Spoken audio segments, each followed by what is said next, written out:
The sun beat down hard, relentless on Amara's back as she cooked. She wiped sweat from her brow and looked at the long line of hungry customers.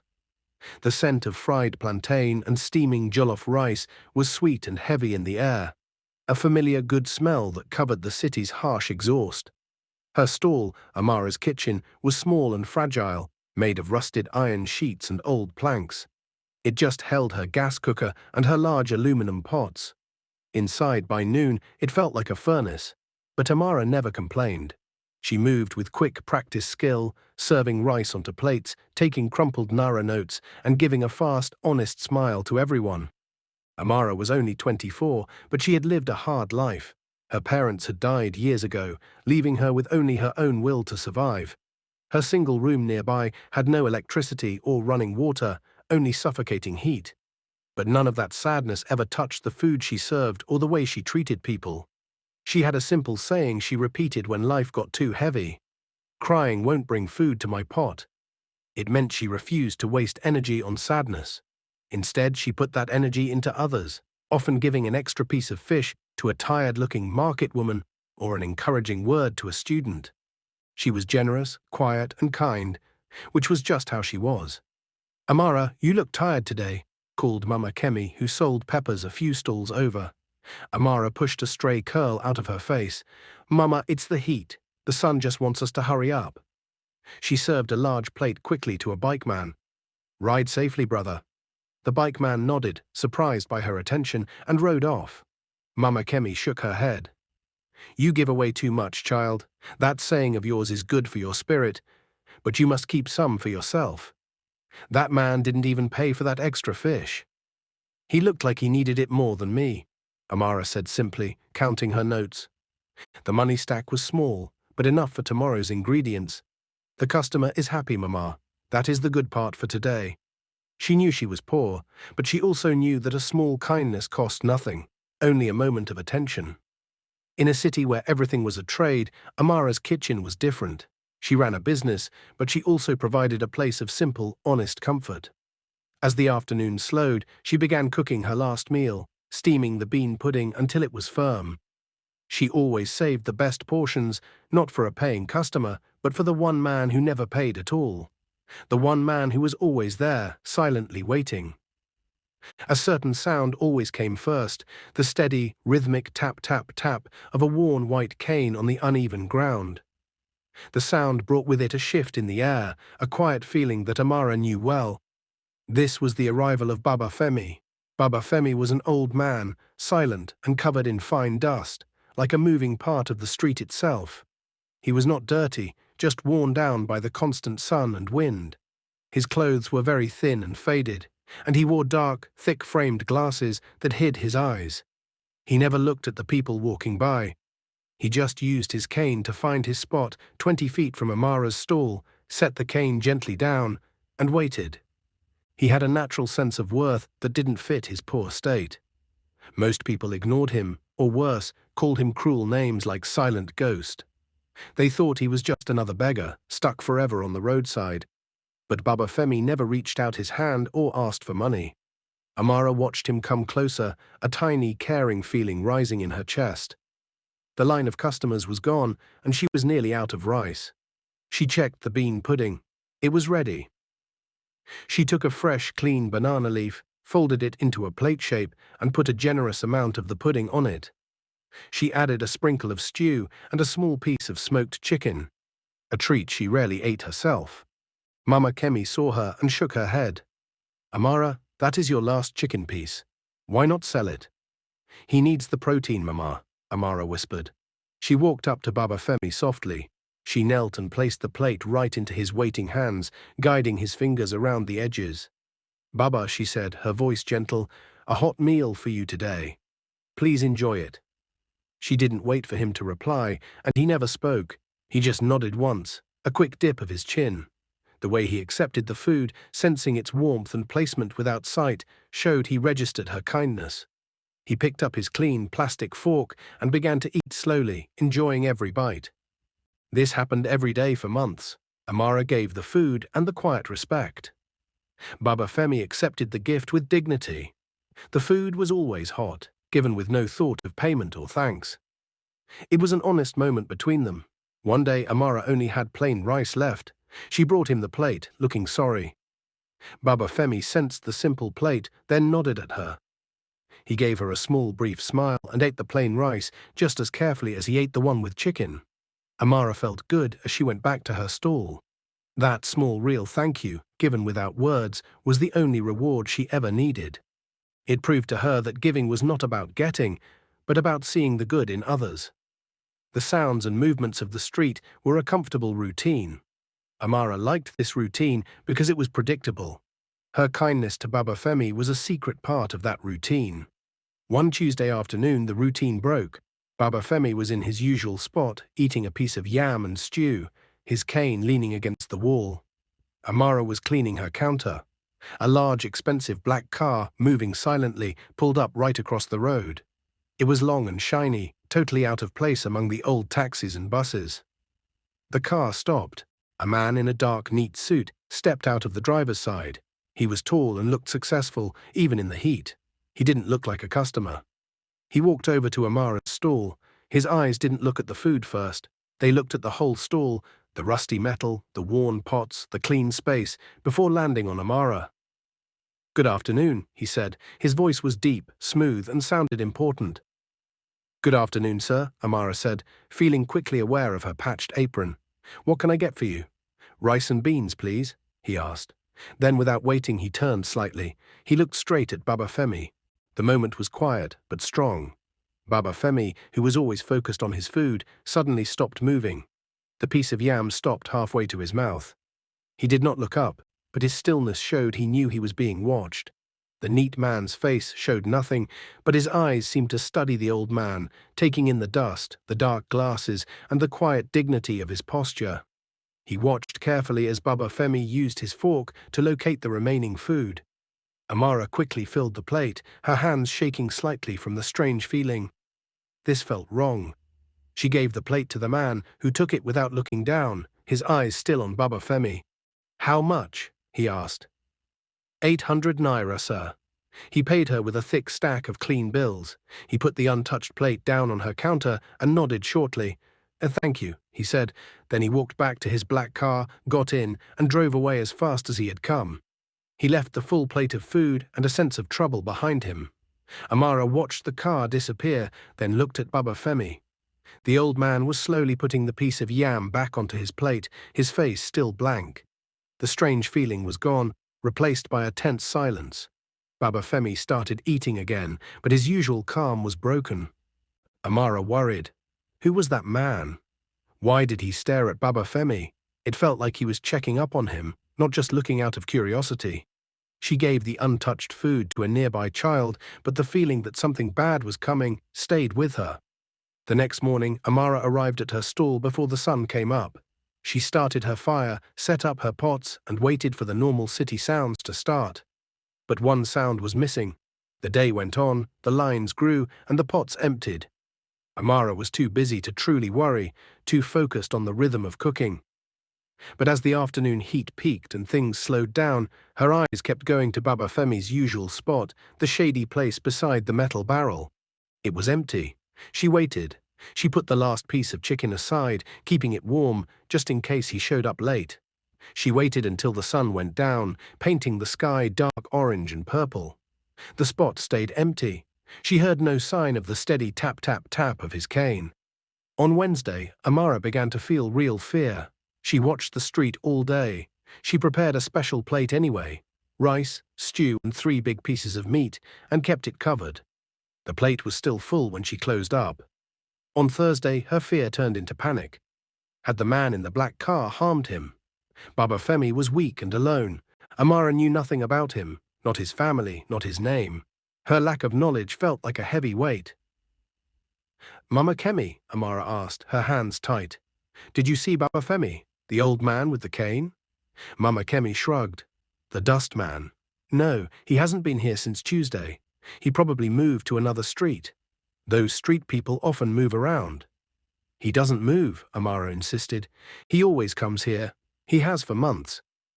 She asked the local drivers, but they hadn't noticed him. She asked the water sellers. They only remembered the fancy black car from Tuesday. No one had seen the blind old man since. Friday morning came, the fourth day he was gone. Amara felt alone. She went through the motions of cooking, but her heart wasn't in it.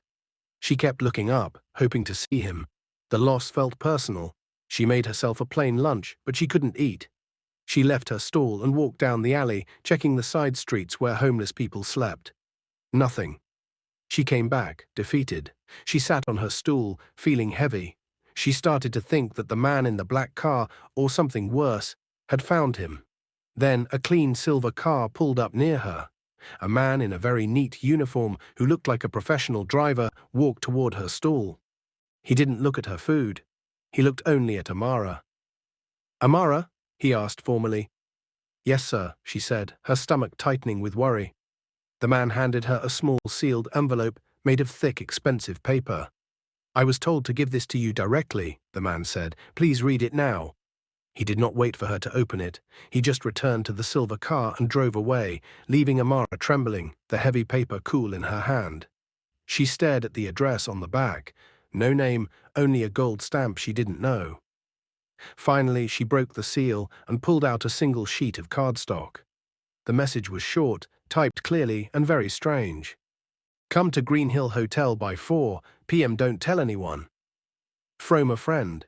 The envelope sat on Amara's counter, full of strange meaning. Greenhill Hotel. It was a famous name in Lagos, a huge building of glass and marble reserved for the richest and most powerful people. It was a world away from her rusty iron stall. For Amara, who lived cheaply, going there felt like entering a place where she didn't belong. 4 o'clock was 2 hours away. She quickly cleaned her pots, paid Mama Kemi a debt, and closed the stall early, locking the padlock carefully. It was hard not to tell anyone. Usually she waved goodbye to the vendors, but today she just slipped into the crowd, her heart beating fast. She took a shared taxi, then walked the rest of the way to save money. When the Greenhill Hotel finally appeared, it stunned her. It was silent, grand and brightly lit, reflecting the sun off its mirrored sides. Security men in dark uniforms stood perfectly straight, guarding the door. Amara immediately felt out of place. She wore her best dress, but it was still patched. Everyone passing her, guests going in and out, wore silk, gold, and looked very confident. She stopped on the curb, suddenly wanting to turn and run back to the comforting noise of her own neighborhood. "Crying won't bring food to my pot." Her motto came back. Fear wouldn't tell her what happened to Baba Femi. She pushed past her nervousness and walked toward the entrance. A security guard stopped her politely but firmly. "Can I help you, madam?" I am here to see a friend," Amara said, holding the folded cardstock tight. The guard looked her up and down, clearly doubting her because of her simple clothes. "Do you have a booking, or a name?" "No booking, only this." Amara held out the card. The guard took the card, his face blank. He read the message, then raised an eyebrow. He spoke into a small earpiece for a moment. Then his manner changed completely. The slight rudeness was gone, replaced by sudden, respectful attention. "Please follow me, madam," he said, pointing to the doors. The lobby was huge and quiet, with wide, smooth marble floors. The air conditioning was so strong it made Amara shiver. The guard led her to a private elevator and used a keycard. As they went up, Amara watched the floor numbers change, feeling further and further from her real life. They stopped on the top floor. The hallway was silent, the carpet so thick her sandals made no sound. The driver from Friday, the one who brought the envelope, stood outside a door at the end of the hall. He nodded once, a sign that he knew her. "This is it, madam," the driver said. "He is waiting." Amara took a deep breath. This felt more like a test than a meeting. She pushed the heavy, dark wood door open and stepped inside. The room was amazing. It wasn't a hotel room, but a large suite covering the whole corner of the building. Sunlight poured in through huge windows, showing the Lagos Lagoon and the whole city below. There were modern paintings, polished dark wood furniture, and fresh white flowers that smelled light and clean. And in the middle of it all, sitting calmly near the window, was Baba Femi. Except it wasn't the Baba Femi Amara knew. The man was clean, very clean. His grey hair was neat, and his skin, though still old, was not dusty. He wore a crisp white linen shirt and nice trousers. His cane lay neatly beside his chair, and he was sitting up straight, looking out at the view. He looked composed, important, and totally out of place with Amara's memory of him. Amara stopped short, the door clicking shut behind her. She felt faint. "Baba?" she whispered, full of confusion. The man smiled. It was the same small, familiar crinkle around his eyes she had seen when she gave him plain rice, but it was wider now, warm, and seemed relieved. He took off his dark glasses, revealing eyes that were sharp, clear, and perfectly focused. "Amara," he said. His voice was strong and important, the kind of voice that people listened to. "Please come in. Sit down." Amara stayed standing. The pieces of the puzzle, the black car, the staring man, the strange note were flying too fast to make sense. She could only stare at the man who was both Baba Femi and a complete stranger. Where have you been?" she asked, her voice cracking. "I was so worried." "Did that man hurt you?" The man leaned forward. "No, Amara, that man did not hurt me. That man was my head of security. He was simply reporting that the observation period was over." "Observation?" Amara repeated. "I don't understand." He pointed to the city outside the window, the tiny, busy scene far below. "For the last 7 years, I have been running a project. I call it the Test of the Heart. My name is not Baba Femi. My name is Chief Adekunle." Amara took a sharp breath. Chief Adekunle. The name was famous in Lagos, a billionaire owner of major properties and a well-known philanthropist. "I got tired," Chief Adekunle continued, looking steadily at her, "of people being kind and giving only when they knew they would get something back. Tired of my staff who acted nice when they saw me car, but talked badly about poor people when they thought I wasn't listening." He paused, letting the truth of his identity sink in. "So once a year, I disappear. I adopt a different self, a disguise, that takes away all my power and money. I choose a clear vulnerability, a silent, seemingly blind beggar. I rely on the true kindness of strangers just to eat." Amara's throat felt tight. She finally sat in the leather armchair, overwhelmed. She looked at the expensive chair, then back at the clean, rich man who had been the dustman. "I was looking for a real heart, Amara," Chief Adekunle said softly. "You were the only one who passed the test. Everyone else asked for something, a blessing, advice, an investment. Everyone else gave me leftovers only when they had too much. You gave me your last, without ever asking my name or for my money. You fed me again and again, from your own need." The room was cold from the air conditioning, but Amara felt hot. The truth was almost impossible to believe. The man she had protected and worried about was a legend of power, and she had passed an invisible, impossible test. But why me?" Amara managed to ask. "Why?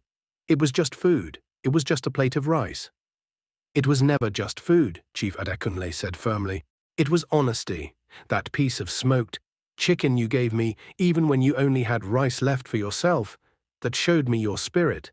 I watched you every day. I heard your motto. I watched you refuse rich men to give a plate to a tired market woman. I saw your heart, Amara. You are what I was looking for." Chief Adekunle looked at her with deep respect. He picked up his cane and set it aside, placing it gently against the wall. "And now," he said, his voice lowering dramatically, meeting her gaze directly with his clear eyes, "the test is over." Amara gasped, a sharp sound that echoed in the luxurious room. Tears immediately filled her eyes, blurring the city view outside. The fact that he could see, that he had only used the dark glasses and the cane as a shield and a prop for his great investigation, was the final, amazing piece of proof. The appearance of blindness was part of the disguise, he confirmed, seeing her shock. He took 2 steps toward her, moving confidently. It created a visible helplessness. It was designed to push away the greedy people and draw in the truly generous. Amara finally cried, the fear, the work, and the stunning truth hitting her all at once. She covered her face, shaking not from sadness, but from pure shock and relief. "Oh, Baba Femi," she choked out, using the only name she truly knew. "I was so afraid you had died. I prayed to God every night." Chief Adekunle moved closer, pulling a clean handkerchief from his pocket and giving it to her gently. I am sorry I worried you, Amara. But you showed me something priceless, the truth that real kindness exists without hoping for anything in return. I saw new greed in your eyes not once. Amara wiped her tears, looking up at him with clear eyes. I never wanted anything, sir, she said, her voice shaking but steady. I only wanted you to be safe and fed, that's all.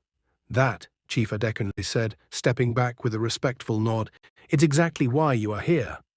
He walked to a small table and picked up a ringing phone, speaking briefly into it. She's ready, send them up. He turned back to Amara, his face changing from serious to quietly excited. Come, my friend, it is time for you to see what happens when kindness is not wasted. The elevator doors opened and Amara blinked. The driver from the silver car was back, with two other men in matching neat uniforms. They were professional staff. Amara, Chief Adekunle announced, we have a short trip to make. I have arranged transport.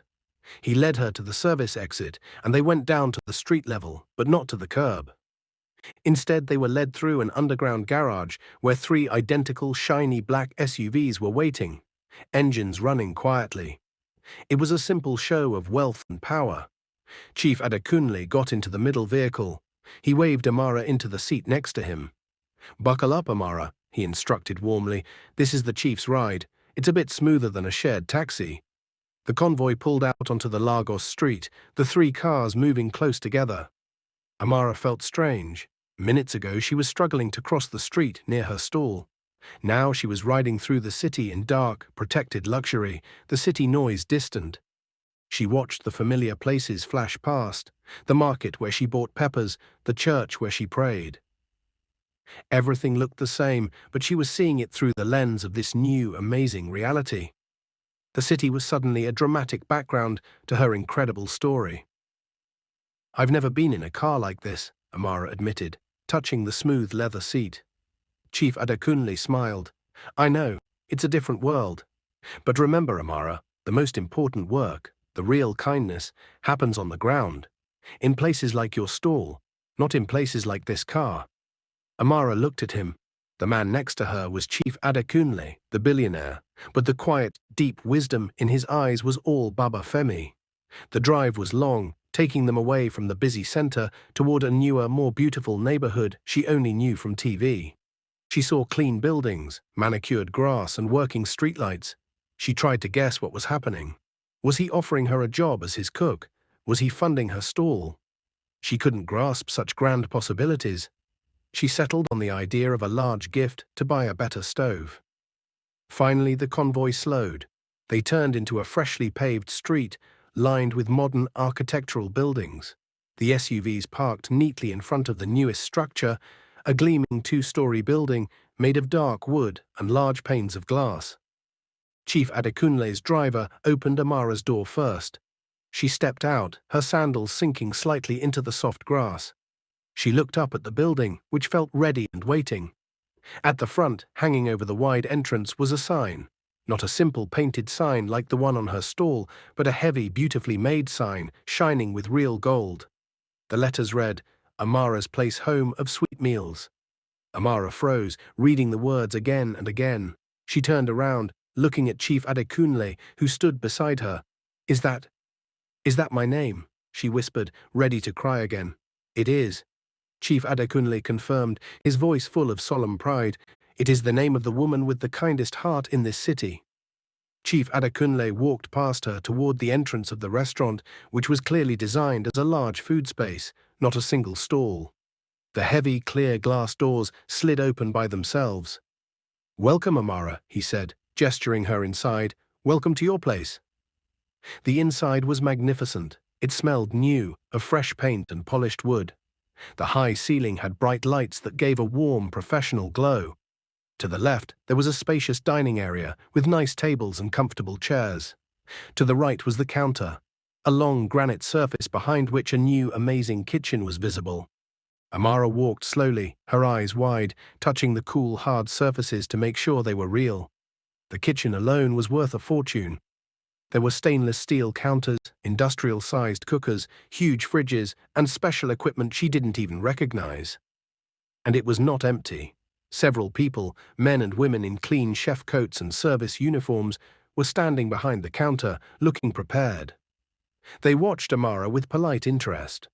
Chief Adekunle led her to the counter, speaking to the staff. "Everyone, this is Amara. She is the owner. You work for her now." The staff murmured greetings, showing her great respect.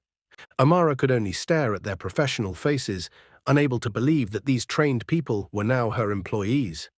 "This whole business," Chief Adekunle explained, "was built over the last 6 months. It has been ready for weeks, waiting for the right owner to be found. The plan is simple. Take the quality, taste and warmth of Amara's kitchen and make it much, much bigger. We can serve hundreds here, Amara, maybe thousands." He led her to a small private office in the corner. It had a large desk, a computer, and a clear view of the whole floor. On the wall was a single framed photo, a simple smiling picture of Amara herself, looking tired but warm. "This is your office," Chief Adekunle said. He walked back to the desk and picked up a heavy metal object. It was a large keychain with several thick silver keys. He turned and placed the keys directly in Amara's hands. The cold metal felt impossibly heavy. "The ownership papers are in the safe, completely yours," he explained. "The business license is yours. The staff is paid for the next 3 months, which is long enough for you to learn everything and take over fully. This is your reward, Amara, for feeding me with your little when you had almost nothing." Amara's legs failed, and she had to lean on the desk. She looked at the keys, then at the photo, and finally at Chief Adekunle, the man who had hidden his wealth to find her heart. I don't know what to say," she whispered, her voice rough. "Say nothing," he replied, a gentle smile on his face. "Just start cooking, Amara. Start running your place. And never, ever change your heart." The following weeks were a fast and confusing change. Quickly, Amara went from running a humble stall to leading a major restaurant. Amara's place home of sweet meals was instantly popular. Chief Adekunle made sure the launch was perfect, using his contacts to bring in journalists and food critics. The story of the mysterious rich man and the humble girl spread quickly, bringing huge crowds eager to taste the food of kindness. Amara was now the respected Madame Amara, the owner. She had a driver, her own office, and a team of professional staff who treated her with great respect. She learned to manage money, control inventory, and handle the business side. But the change was only on the outside. The heart of Amara's place remained her own. The head chef, a man named Chidi, was unsure about his young new boss. He watched Amara closely, waiting for her to act arrogant, which usually happens with such quick success. What he saw surprised him. Amara was often the first person to arrive. She didn't sit in her luxurious office. She stood beside Chidi, asking about cooking, tasting the seasoning, and making sure the quality matched the simple, hearty meals she used to serve from a small cooker. She insisted on making the stew herself for the first week, showing them the exact mix of spices she used. She was completely humble. If a napkin fell, Amara would pick it up before a waiter could reach it. If a cleaner was struggling with the mop, she would take it and show them the right way. "Madame Amara, you shouldn't do that," Chidi said once, watching her wipe down a counter a staff member had missed. "That is not the owner's job." Amara paused, looking at the clean, shining metal. "It is the job of the person who sees it," she replied simply. "The most important thing I learned is that this building, these chairs, these expensive plates, they don't make the food sweet. The heart of the person serving it does. If I forget where I came from, how can I make sure the food is honest?" Her photograph, the one with her simple, honest smile, stayed in her office. It was a constant reminder. She never let her staff call her chief. She asked for Madame Amara or just Amara. Her quiet warmth was the restaurant's key factor. She still took time to talk to customers, especially the older women who reminded her of Mama Kemi, listening to their small problems with real attention. She quickly saw that the new business brought huge amounts of extra resources. More food, more profit, and more capacity than she had ever imagined. She paid her staff well and provided a safe place to work. But she also saw the massive piles of leftover food that couldn't be served the next day. Perfectly good meals that could have fed her for a week in her old life. The abundance felt wrong. Her success felt lonely. She remembered the empty plate she had saved for Baba Femi and the quiet of her empty room. The thought became a strong push. Her kindness brought her here, and she had to keep it going. 3 months after taking over Amara's place, she called a staff meeting. She sat at the head of the table, speaking with the calm, focused confidence of a true leader. "This restaurant is a gift," she told her team. "We serve great food, we make good money, and we treat each other well. But there are hungry people outside these glass walls that we cannot ignore. I know that hunger because I have lived it."